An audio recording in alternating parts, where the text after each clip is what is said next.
الحمدللہ رب العالمین والصلاة والسلام علی سید الانبیاء والمرسلین اما بعد فاعوذ باللہ من الشیطان الرجیم بسم اللہ الرحمن الرحیم۔ عزیز طلباء، آج کا جو ہمارا لیسن ہے وہ ہوگا نصاب تعلیم کے بارے میں کہ امام غزالی نے جو نصاب تعلیم پیش کیا ہے وہ کون سا ہے۔ جب سے اس سے پہلے ہم نے جو بات کی تھی وہ امام غزالی کے تعلیمی تصورات اور ان کے مقاصد تعلیم کے حوالے سے بات کی تھی کہ ان کے مقاصد تعلیم میں کیا کیا باتیں شامل کی گئی ہیں، جس میں سب سے پہلے بات کی گئی تھی معرفت الہی کا حصول، اس کے بعد اللہ تعالیٰ کے آگے سر تسلیم خم کرنا، پھر اخلاقی اقدار کا فروغ، اعلیٰ کردار کی تشکیل و تکمیل، دنیاوی ضروریات کا خیال اور تصغیر کائنات۔ یہ جو 6 ہیں یہ تھے ان کے مقاصد تعلیم کہ تعلیم کا مقصد کیا ہے۔ تو آج ہم نے بات کرنی ہے نصاب تعلیم کے حوالے سے۔ امام غزالی نے مضامین کی جو درجہ بندی کی ہے اس کو 2 حصوں میں تقسیم کیا ہے۔ ایک کو لازمی مضامین وہ قرار دیتے ہیں، جبکہ دوسرے کو وہ اختیاری مضامین وہ قرار دیتے ہیں۔ لازمی مضامین کے بارے میں ان کا کہنا ہے کہ یہ ایسے مضامین ہیں جو ہر مسلمان کے لیے، ہر فرد کے لیے جو حاصل کرنا بہت ضروری ہے۔ تو ایسے مضامین قرآن و حدیث، فقہ، اس طرح کے جو مضامین ہیں وہ لازمی مضامین ہیں جو ہر کسی کے لیے بہت ضروری ہیں۔ تو اس کے بعد انہوں نے بات کی ہے اختیاری مضامین کی۔ تو اختیاری مضامین ایسے مضامین کہ معاشرے کے چند افراد بھی اس کو حاصل کر لیں تو معاشرے کا گزارا ہو سکتا ہے، مطلب یہ کہ وہ معاشرے کو آگے لے کر چل سکتے ہیں۔ تو ایسے مضامین ہیں جس میں طب، ریاضی، زراعت، صنعت اور علم سیاسیات وغیرہ شامل ہیں۔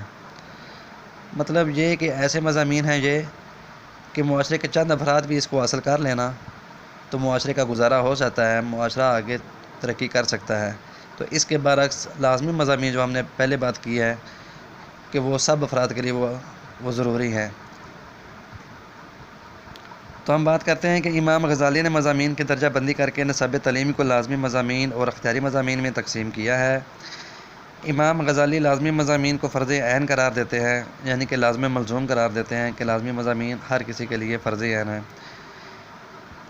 ان کے خیال میں ان مضامین کا حصول ہر مسلمان کے لیے لازمی ہے۔ اس میں وہ اسلام کے بنیادی عقائد و عمر کے مطابق قرآن و حدیث کی روشنی میں عبادات و معاملات کے بارے میں علوم کو شامل کرتے ہیں۔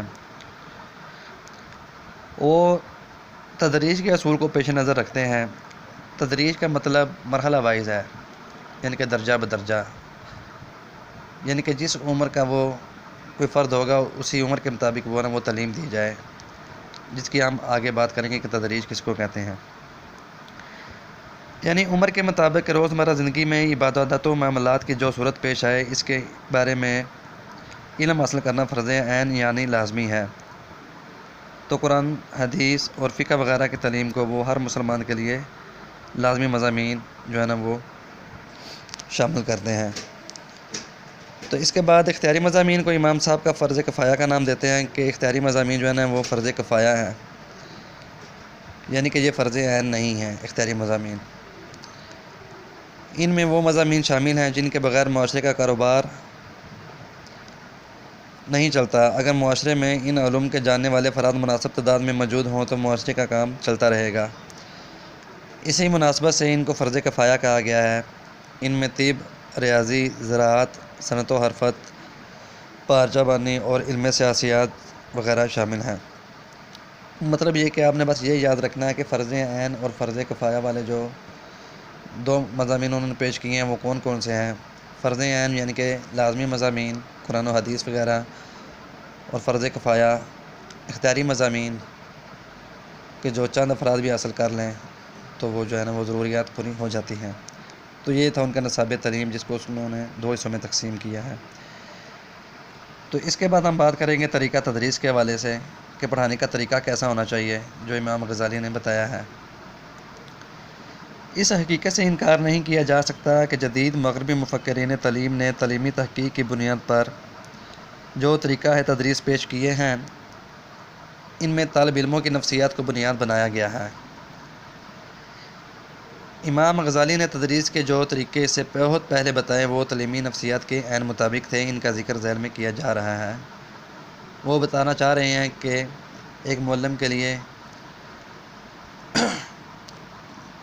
کیا ضروری ہے کہ وہ ایسے طریقے اختیار کیا پڑھانے کے لیے ایسے طریقے اختیار کرے جس سے وہ طلبہ ہیں وہ زیادہ سے زیادہ وہ استفادہ حاصل کر سکیں، جس میں ہے بچوں کے رجحان کے مطابق تعلیم دینا نمبر 1 پہ۔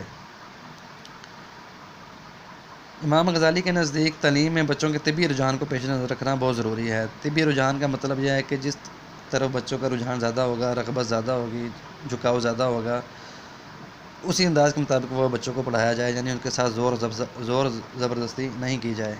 اگر ان کے ساتھ زور زبردستی کی جائے گی تو وہ پھر وہ پڑھائی سے باغی ہو جائیں گے اور وہ تعلیم حاصل نہیں کر سکیں گے۔ دوران تدریس معلم اپنے شاگردوں کے طبی رجحانات، میلانات اور مزاج کا خیال رکھے۔ یہ سب اس میں شامل ہیں کہ بچوں کا رجحان کیسا ہے ویسے ان کو تعلیم دی جائے۔ تو نمبر 2 پہ ہے تدریس میں تدریج، جس کا پہلے بھی ہم نے ذکر کیا تھا۔ تدریج کا مطلب ہے مرحلہ وائز، درجہ بدرجہ، یعنی کہ جس عمر میں بچے ہوں گے اسی عمر کے مطابق ان کو وہ تعلیم دی جائے۔ مثال یہ کہ اگر بچے 5ویں کلاس میں ہیں تو ان کو 5ویں کلاس کا نصاب پڑھایا جائے، 5ویں کلاس کے مطابق ان کو وہ طور طریقے اختیار کیے جائیں۔ یہ نہیں ہونا چاہیے کہ اگر وہ 5ویں کلاس میں ہیں تو ان کو 7ویں کلاس کا جو ہے وہ ان کو سبق دیا جائے، یا اگر بچہ 5 سال کی عمر کا ہے تو اس کو 7 سال کی عمر کا وہ بچوں کا وہ سبق پڑھایا جائے۔ نہیں، ایسی بات نہیں ہونی چاہیے، بلکہ درجہ بدرجہ اور تدریج کے ساتھ ان کو پڑھایا جائے۔ جس عمر میں ہوں گے اسی عمر کے مطابق ان کو وہ تدریس کی جائے۔ امام غزالی اس نقطہ نظر میں مغربی مفکرین کے پیش رو ہیں۔ انہوں نے نفسیاتی طریقہ ہے تدریس کی وضاحت اپنی کتاب اخیال علوم میں بڑی تفصیل سے کی ہے۔ تو اس کے بعد بات کرتے ہیں ذہنی استعداد کے مطابق تعلیم دینا۔ ابھی ہم نے بات کیا ذہنی استعداد کے، بچوں کی ذہنی استعداد جس قدر ہوگی اسی کے مطابق وہ بچوں کو تعلیم دی جائے۔ امام غزالی نے ذہنی استعداد کے مطابق انہیں تعلیم دینے کی سفارش کی ہے۔ امام غزالی کا کہنا ہے کہ اساتذہ تدریس کے دوران بچوں کو ذہنی استعداد کو مد نظر رکھیں، وگرنہ تعلیم کے مطلوبہ مقاصد پورے نہیں ہوں گے۔ وہی بات کہ اگر 5ویں کلاس کے جو اسٹوڈنٹس ہیں ان کو 8ویں کلاس کا جو وہ نصاب پڑھایا جائے گا تو وہ ان کی سمجھ میں نہیں آئے گا اور وہ بھرپور طریقے سے اس سے استفادہ حاصل نہیں کر سکیں گے، جس کے برعکس وہ پڑھائی سے باغی ہو جائیں گے اور وہ مدرسے میں آنا ہی چھوڑ دیں گے، پڑھائی تو دور کی بات ہے۔ مطلب یہ ہے کہ مطلوبہ مقاصد جو ہے نا وہ ہمیں حاصل نہیں ہو سکیں گے اگر ذہنی استعداد سے ہٹ کر جو ہے نا وہ ان کو تعلیم دی جائے۔ تو ضروری ہے کہ جس قدر بچوں کی ذہنی استعداد ہوگی اسی کے مطابق وہ ہے نا وہ بچوں کو تعلیم دی جائے، ان ذہنوں پر زیادہ بوجھ نہیں ڈالنا چاہیے۔ پھر اس کے بعد بات کرتے ہیں سابقہ معلومات کی مدد سے تعلیم دینا۔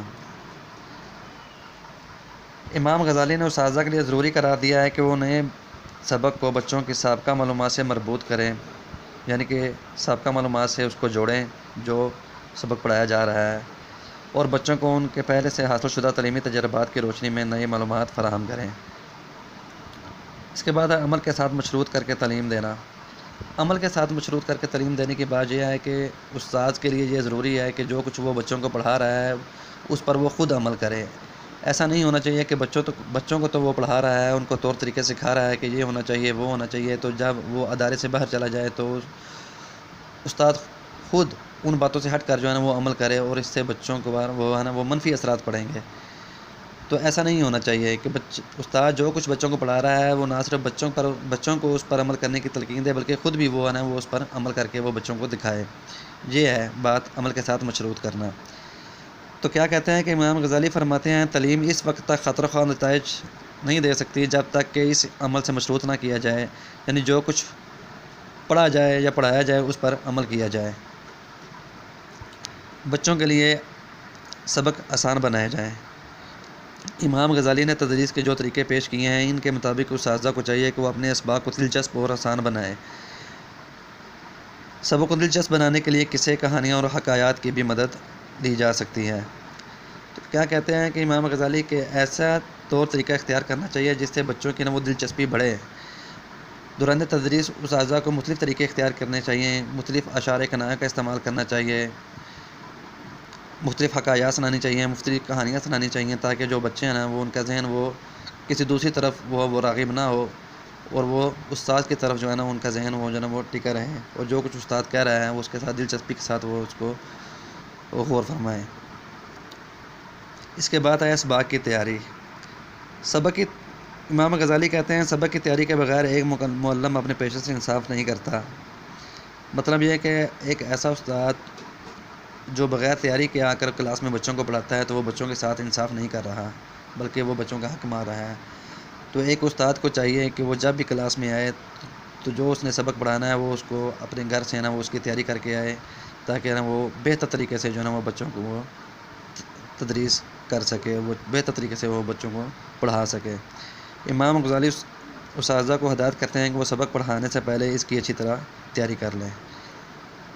تو عزیز طلباء، یہ تھا ہمارا آج کا لیسن جو نصاب تعلیم کے حوالے سے تھا، جو امام غزالی نے بتایا نصاب تعلیم کیا ہے اور ان کا طریقہ تدریس کیا ہے کہ پڑھانے کے طور طریقے کیسے ہونے چاہیے۔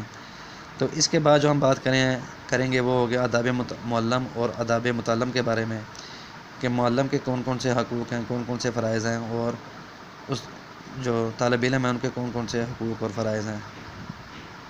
تو عزیز طلباء اجازت دیں، اللہ حافظ۔